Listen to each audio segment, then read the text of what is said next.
Hello everyone, we are back again with another compilation video. This video is going to be entitled Grandmasters versus the Ponziani's opening.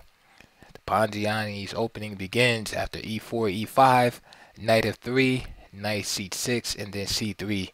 So White's plan is very straightforward and simple, and White simply just wants to occupy the center with two pawns in the classical sense.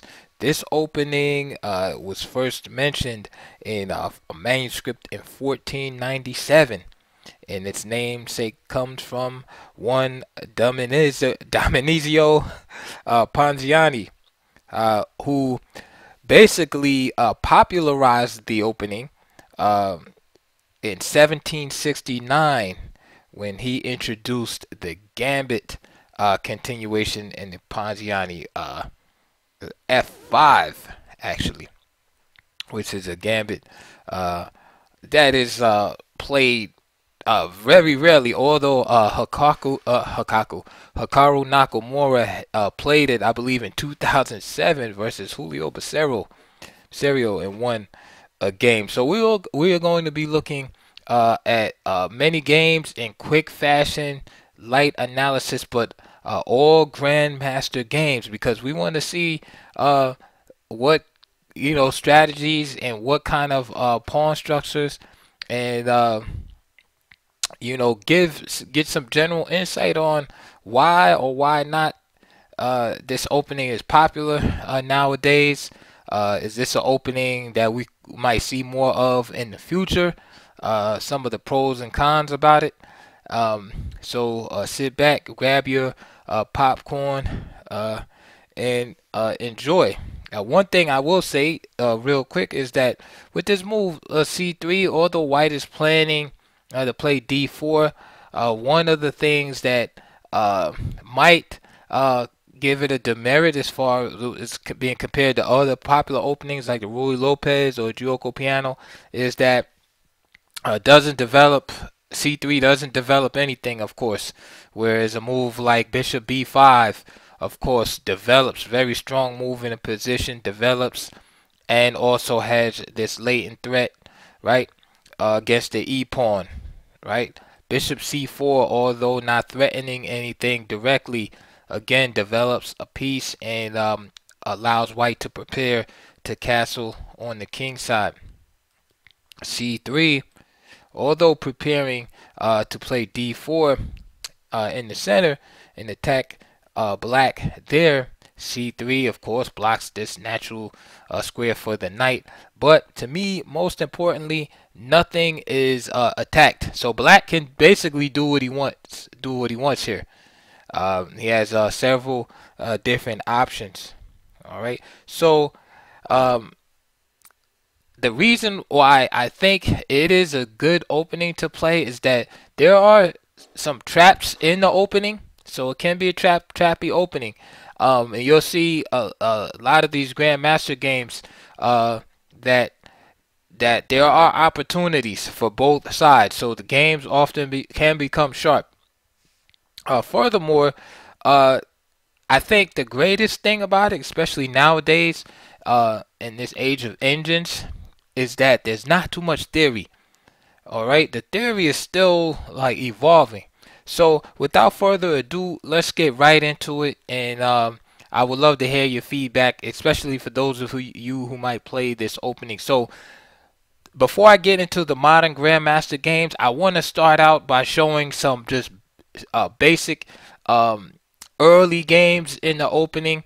Right, we're gonna go back to the 1800s. I'm gonna look at some quick miniatures by Shigorin, and just so you can see what it looks like when things absolutely go right for White in the opening. So this first game we're gonna look at really quick is Shigorin, who's the father of the Soviet chess school, versus a player named David Baird. This game was played actually in the United States in 1889. So after e4, e5, knight f3, knight c6, c3, d5. This is one of the main continuations in the Ponziani. The other one is knight f6.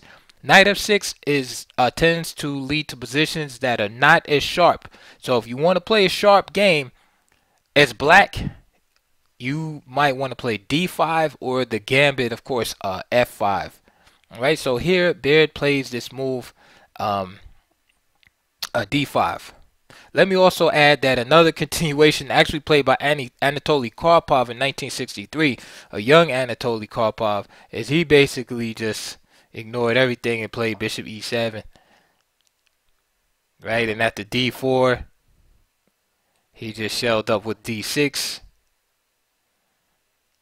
and the game continued in like a positional fashion. So if you're black and you absolutely don't know anything and you're like nervous and don't want to fall into anything, this is a way to play, although white gets what he wants. You just have to be prepared to play against this dual pawn center. But black is by no means lost here. All right. So going back, so d5. And now Shigorin played the main line, which is queen a4 nowadays. Bishop b5 is also possible. And f6, all right. Knight f6 is possible here. Again, the games can get very sharp. f6 is very logical. Bishop b5. Now pawn is on prise. So knight ge7. Shigorin takes. Castles by Shigorin. Bishop e6. And now the game starts to open up. d4. E takes d4. C takes d4. a6. And already here, there's some problems because this is not a legit threat, as the rook on a8 can be captured. But what is a threat is queen to b5. So knight c3. Queen goes back. And already black is in some trouble. A better move might have been just queen d7. However, it looks counterintuitive to put the queen right in the fire of this bishop here. Okay. Play might have continued rook e1 with a slight advantage to white here. Instead, he played queen d8. And this prohibits the castling of black to the queen side. And now after bishop takes c6, the king being trapped in the middle, this kind of creates a domino effect in the position because black now has to play b takes c6. He would like to play knight takes c6. After all, that was the purpose for developing this knight to e7. However, at the rook e1, now there's a problem because the king is here, the bishop is pinned, and now black would have to try to play a move like king takes f7, king f7 for example, but that's just simply met by rook takes, and d5, and you can see the massacre on board. So back to the game, b takes c6, bishop takes c6, b takes c6, bishop f4 from Shigorin, and in a few more moves the game was over. And you can see the simple and rapid development. Shigorin was like the Russian Paul Morphy, for those who do not know.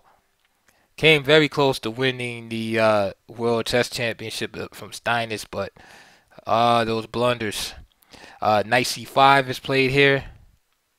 And right here, black is doing a decent job of defending himself. He's even starting to work up some kind of counterattack here. But in these sharp positions, all it takes is like an error, and you lose all the good work that you put in. Right here, white is just threatening this fork here. Therefore, plays bishop d6, h3 from Shigorin, queen g6, and just like that, again, one mistake is all it takes. Maybe queen h5 was a little better here, but after queen g6, bishop takes d6. And the idea here is if c takes on d6, then just knight f4. And after queen h6, knight takes, c takes, and then the queen is able to penetrate in here. Threatening d5 also, amongst other things. So after queen g6, bishop takes d6, bishop takes f3, Knight f4 anyway. Queen g5. Queen b3. Bishop d5. Knight takes, c takes, and just knight f4 check. And that game came quickly to an end. So 23 move beatdown in the Ponziani. Another example. The player George Marco playing against Bernhard Fleissig. This is from 1890 at the Polish Memorial in Vienna. So again, and this time you see knight f6, d4, and here Fleissig decides to play e takes d4. Now the main line will go knight takes here. E takes d4 is okay too. This merely transposes the opening into the Goring gambit. So again, it shows you there's other possibilities. And if you're black and you don't know the Goring gambit, you can get in trouble in that opening also, as it can be very sharp. So knight e4, queen e2. And then knight c5 is played, and already black is in trouble. C takes d4, knight e6, and d5. Only way to save himself from losing the piece outright. Knight takes d4, knight takes d4, queen e4, checks, knight c3, c5. But what I want you to see here is notice that white has exactly what he wants. Right? He has this double pawn center. He has not on e4 and d4, but d4 and e5. It's taking a lot of space in black's territory. Alright? No structural defects, open file, open diagonals. So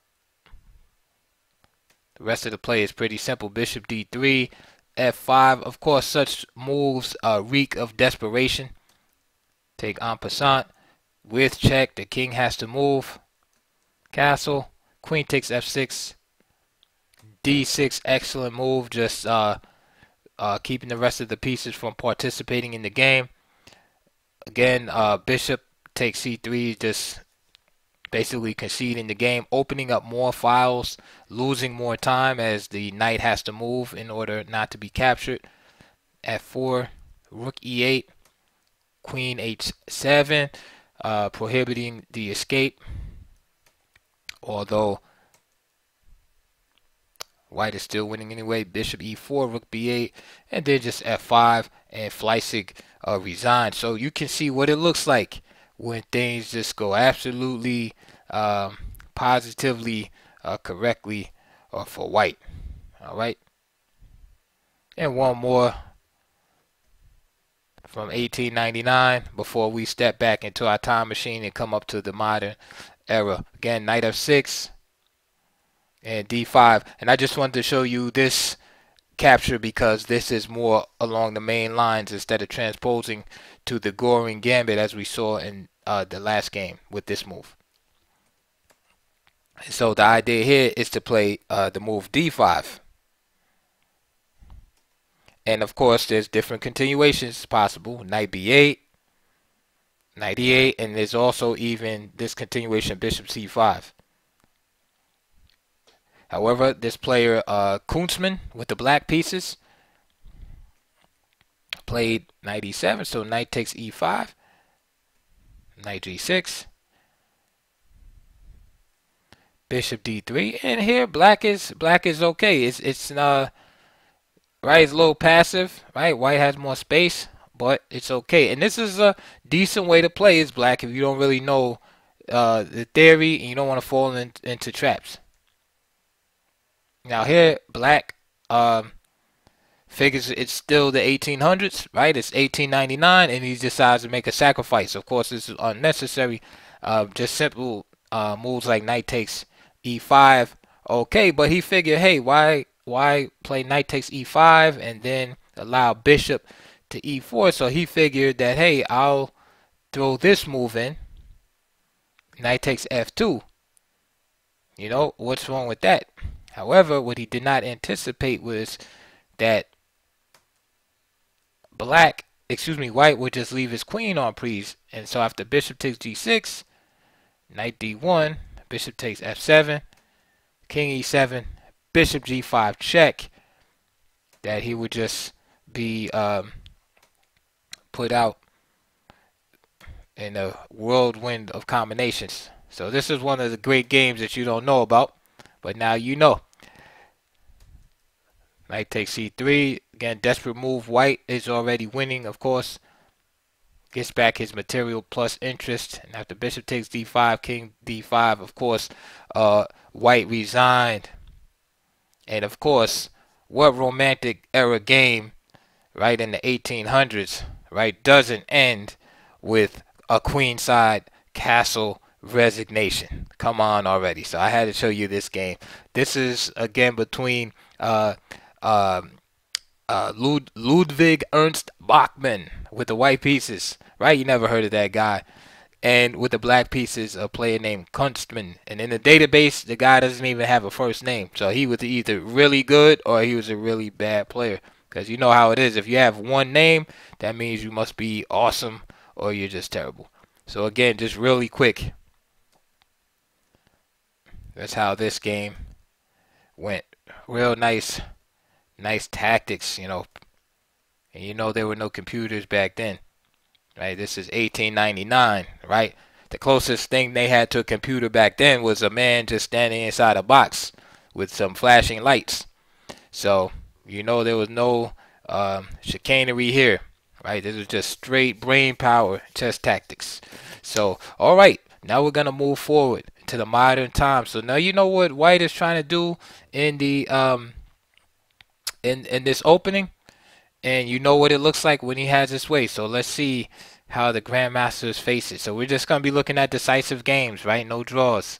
Just decisive games. There's a lot of games to look at, all right? And we're going to be going very fast. So fasten your seatbelts.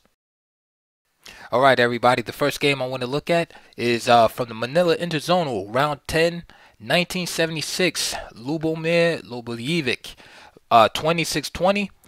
With the white pieces against Ludwig Bachmann, 25-20 with the black pieces. And we're going to start out with looking at this rare gambit, right? We're going to go from the least popular continuation to most popular. So we're going to look at two Grandmaster games with this variation right here, F5. So after C3, F5, a dangerous gambit. And so here, very sharp, uncompromising play here from black, and this is not an just outright unsound move. So again, you have to know the theory and be prepared. If you're black, this is a excellent way to play against this opening. If your opponent has not really been, not studied all the lines. But again, if you don't see the Ponziani opening too much, do you really want to spend a lot of time analyzing like an offbeat line? So that's up to you there. So the game continued. D4. I think possibly sharpest is probably E takes F5, but again, you know, complications galore. But let's go faster. So D4, F takes E4, knight takes E5. And at this point, I think after say knight F6, black is okay. Okay? Because to me, if black can get in this move D5, he's just fine. So for example, knight F6. I feel like I'm analyzing too much already, but I can't help it. Bishop G5. And let's say D6, for example. Knight takes. B takes. Knight D2, D5. Black is just perfectly fine. Okay, Queen A4, we'll throw that in there. And then Bishop D7. Black has a nice center here. Of course, two bishops. Open F5, ready to castle. Right, and this looks like a good variation of, say, Latvian counter gambit. Right, you have chances. Okay, and of course, white wants to tear down this center, so he has to be working on F3 eventually here. Maybe even right now, I'm not sure. Bishop E2, perhaps. But anyway, the knight F6. Black went with this even sharper move, Queen F6, with the intentions, as you'll see in a second, if the knight G4, Plays queen g6. Again, this reminds me of Latvian counter gambit, which is not too good, but very sharp. Bishop f4, d6, knight e3 from Lubojevic, knight f6, knight e3, bishop e7, queen b3, a6, and this fight over d5 is very important here. Knight ac2, knight d8. Where's that knight going? Right? Bishop g3, knight f7, bishop c4. Again, you see this big fight over this square. Castle, bishop e6, b takes, queen takes, rook fe8, queen b3, rook ab8. And here, I believe that the game is you know, both sides have chances.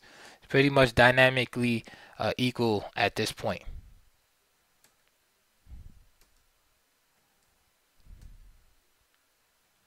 Game continued. And you can see the basic strategies for both sides. White is trying to increase his advantage on the queen side. Black is trying to work up something on the king side using his advanced e pawn, right? Which prohibits, you know, pieces from landing on f3, etc., and bringing the rest of his pieces over, utilizing the f file and possibly the e file also. Right, but White has good defenses over there. His king side pawns are uncompromised. He has 3 pieces over there to protect the king, and he has pieces also to counterattack on the queen side. So White has a healthy distribution of pieces. d5. I like that move because it prevents Black from using a pawn to assist the, his e pawn on e4 to strengthen it. Bishop takes, knight takes, and these trade-offs are in White's favor because it is Black that wants to attack the king side, right? So without pieces, he really can't conduct the attack, whereas White is better placed structurally in order to attack the queen side. For instance, pawns on a5 and d5, right? That grip formation, and plus having the queen on b3 and the rook on a4, everything's ready to go against the Black queen side, which is static. It really can't make any move, any pawn move on the queen side without seriously destroying the position. Queen g5, rook c4.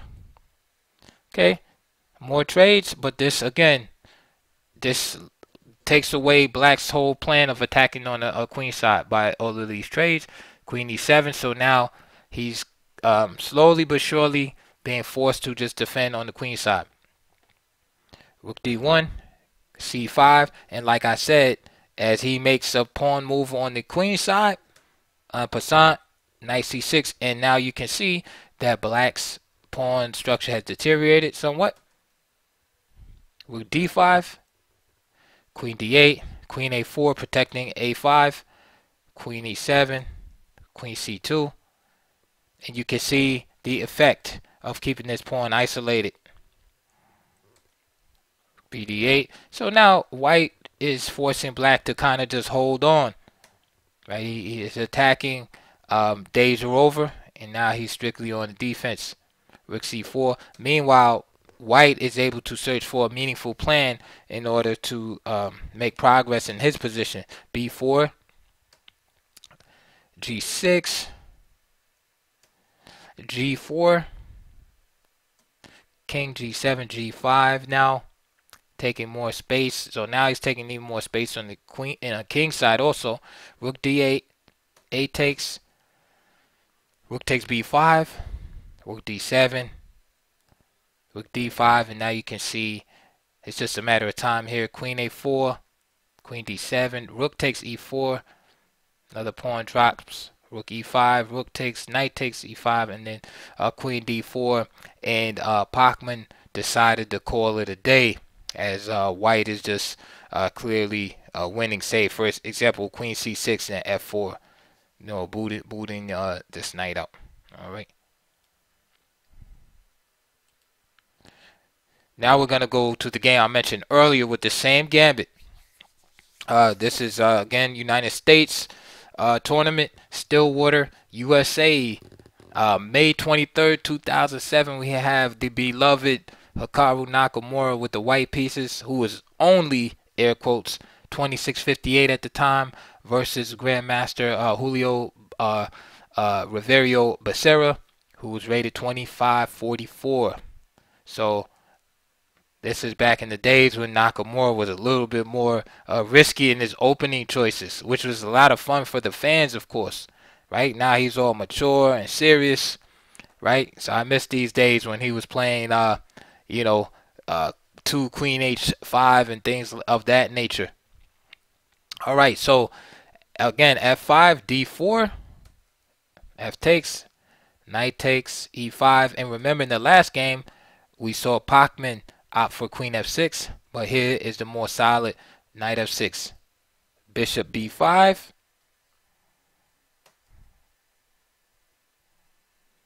Bishop D6, Knight C4 by Nakamura, Bishop E7, Bishop A4, D5. And again, we can already say that black is equalized, just for the record. Black is equalized, if not already better. He has nothing to worry about. But had to play the game. Even here, instead of just castling, Bishop D7 is a possibility. Also, Queen D6 if you don't want to get the pawns double. Okay, so to me, black didn't even have to make this concession, but he did. And Nakamura played Bishop takes C6, B takes C6, Knight takes, Queen E8 now. Knight takes, Queen takes E7. The game is still equal, but again, I thought black could have even been a little better if he didn't allow those exchanges there. Castle, Knight G4, H3. And Becerra plays the move E3 here. And Bishop takes E3. Of course, all you guys are wanting to know what goes on here. This is pretty simple, right? But just for the extreme newbies, or maybe those just not paying attention, the threat is real simple. It's just to play E2, forking the rook and queen upon the capture of G4. So Bishop takes E3, Knight takes, F takes E3. And again, Becerra has a choice here. He could exchange more. Rook takes F1. This is also just like super solid. Although black is down a pawn here, his piece activity more than compensates for his pawn deficit here. So for example, after King H2, Rook takes, Queen takes, Rook B1, putting pressure here. Let's say B3. How about that? The tactics allow moves like Bishop takes H3, right? If G takes H3, then just simply Rook F8. And this is what I'm talking about, the activity of the black pieces, right? Although he's down an entire piece, the activity of those pieces allow black just to win the game. There's no stopping black's attack. Either he has to play Queen takes F8, which is lost, or Queen G2, or something crazy like that, Knight A3, and then the rook is coming down here. So F takes E3 was played, and then instead of this move, Bishop takes H3 was played. Now, Hikaru, seeing these ideas, of course, and we already know Hikaru is very tactically astute, played Rook F3. So notice how he stops the whole idea. And I'm sure this is the idea Becerra had. So he should have played Queen takes E3 first, and then went in for the idea of Bishop takes A3. So instead, he played Bishop takes A3 first. Hikaru finds the beautiful in-between move, Rook F3. So again here, if Hikaru takes here, then the position's already open and the continuation is even stronger after King H1, for example. right? Queen takes h3. It's like all hell breaks loose here. King g2. You know the other rook is coming, right? Queen f1, rook f8. So that's the idea. So of course Hikaru sees that. He plays an in-between move. Bishop g4. So I'm sure Becerra saw all of this. Rook takes, and again, Hikaru sidesteps and just plays queen to g4. Now, of course, I'm sorry, queen to e1. If he plays queen to g4, this can lead to perpetual now. If he plays king h1, then queen h6 is going to win. So after queen h6, let's say he just goes back here. Queen c1, king h2, and then, for example, black can start gaining more material. So what he has to play instead of king h1 is a move like king h2, and this is what will lead to the perpetual. Okay, but I get too far off on a tangent. So rook f6 was played, rook g6, queen g3 by Becerra. I'm sorry, Nakamura. Queen e6,